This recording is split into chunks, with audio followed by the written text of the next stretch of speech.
Ashulia model টাউনের ভিতরেই আপনারা পেয়ে যাবেন এই আপটাউন গ্রিলার্স। কাশফুল দেখা শেষ করে যদি খাওয়া দাওয়া করতে খুব মন চায় তখন কোথায় খাবেন, স্বাভাবিক একটা খোঁজাই লাগে।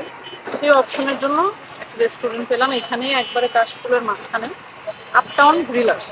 তো এখানে আর কি কি পাওয়া যায় টুকটাক এটা দেখাবো, যেন আপনারা যদি ঘুরতে আসেন খাওয়ার জন্য যেন অপশন খুঁজে পান। আর এখানে না আশেপাশে ভিতরেও অনেক রিসোর্ট আছে, এগুলো আপনারা যখন গুগল ম্যাপ সার্চ করবেন সেখানেই দেখতে পাবেন। চলেন দেখি। যারা আমার আগের ব্লগটা দেখেছেন, মানে কাশফুলের ব্লগটা দেখেছেন, আমি সেটার ভিডিও শেষে বলে দিয়েছিলাম যে এই ভিডিওটার সাথে লিঙ্ক আপ থাকবে, কারণ যারা আশুলিয়া মডেল টাউনে কাশফুল দেখতে আসবেন, যখন খাবার দাবারের জায়গা খুঁজবেন, অবশ্যই আপনারা এই জায়গায় আপটাউন গ্রিলার্সে এসে খেতে পারেন। পুরো রেস্টুরেন্টটি আমি আপনাদেরকে সুন্দর করে দেখিয়ে দিচ্ছি। এখানে চাইলে অল্প সংখ্যক লোকের পার্টির অ্যারেঞ্জমেন্টও করা সম্ভব। চাইলে আপনারা সেগুলো আগের থেকে তাদের ফেসবুক পেজে কথা বলে আপনারা এগুলো ফিক্সড করতে পারবেন। মেনুটা দেখিয়ে দিচ্ছি। মেনুটা অনেক বিশাল, মানে অনেক আইটেম আছে অ্যাকচুয়ালি। আপনি একটু পজ দিয়ে দেখে নেবেন। আর অনেক রকম প্ল্যাটার আছে, স্টুডেন্ট প্ল্যাটার আছে, কারণ এখানে হচ্ছে আমি আগের ব্লগে বলেছিলাম যে ইস্টার্ন ইউনিভার্সিটি আছে, তো এখানে ভার্সিটির স্টুডেন্টরা আসার কারণে স্টুডেন্টদের জন্য বাজেট ফ্রেন্ডলি কিছু অফারও রাখা হয়েছে।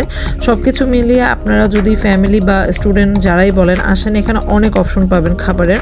খাবার ছাড়াও বিভিন্ন হট অ্যান্ড কোল্ড বেভারেজ আইটেমও ছিল। আর ভিতরে কিন্তু আপনারা নামাজ পড়ার জায়গা পাবেন, এটা আমার কাছে খুব স্পেশাল লেগেছে রেস্টুরেন্টের মধ্যে। আর মোট কথা বলতে গেলে রেস্টুরেন্টটা কিন্তু খুবই সুন্দর, রিল্যাক্সিং আর কি।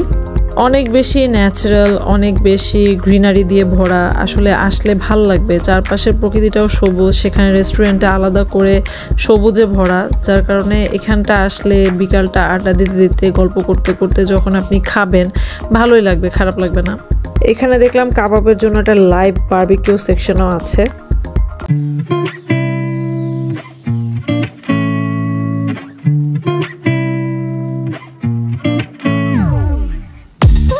আমরা মেনু থেকে ক্যাশিওনাট সালাদ আর মিক্সড চাউমিনটা অর্ডার করে নেই। এগুলো হচ্ছে 1:3। দাম অনুসারে কোয়ান্টিটিটা ক্যাশিওনাট সালাদের ঠিক হলো, চাউমিনেরটা আমার মনে হয় একটু বাড়ানোর দরকার ছিল। স্বাদের কথা যদি বলি, চাউমিনটা ভালো লেগেছে, স্পাইসি একটা ফ্লেভার ছিল, আর মিক্সড যেহেতু চিকেন টিকেন সব কিছুর পরিমাণ ভালো ছিল। আর ক্যাশিওনাট সালাদটা আমার কাছে ভালোই লেগেছে, ক্যাশিওনাট সালাদটা একটু স্পাইস দেওয়া ছিল, এর জন্য একবারে যে মিষ্টি মিষ্টি ওরকম লাগেনি। মোটামুটি দুইটা খাবারই কিন্তু ভালোই লেগেছে আমার কাছে। রেস্টুরেন্টের একটা জিনিস ভালো লেগেছে, সেটা হচ্ছে দিনের বেলা ছিল একরকম ভিউ, রাতের বেলা পুরাই ডিফারেন্ট ছিল, অনেক বেশি লাইটিং ছিল, আর পরিবেশটা না তখন অন্যরকম হয়ে গিয়েছিল। লাইটিং এর জন্য সবকিছু মিলে, যেহেতু গ্রিনারিও ছিল, সবকিছু মিলিয়ে খুব ভালো লাগছিল। আমরা কফি অর্ডার করি, আর কফিটা যদি বলি অসম্ভব ভালো ছিল ওই সময়। আসলে ওই দিন ওয়েদারও ভালো ছিল দেখে কফিটাও খেতে খুব ভালো লেগেছে, আর কফিটার টেস্টও খুব ভালো ছিল। আসলে আপনাদের কাছে মন থেকে রিকোয়েস্ট থাকবে, যদি আমার ভিডিওগুলো ভালো লাগে তাহলে আপনারা আপনাদের টাইমলাইনে শেয়ার করবেন আর সাবস্ক্রাইব করবেন। আর কোনো আপনাদের প্লেস সাজেশনে থাকলে সেটাও কমেন্ট বক্সে জানাবেন।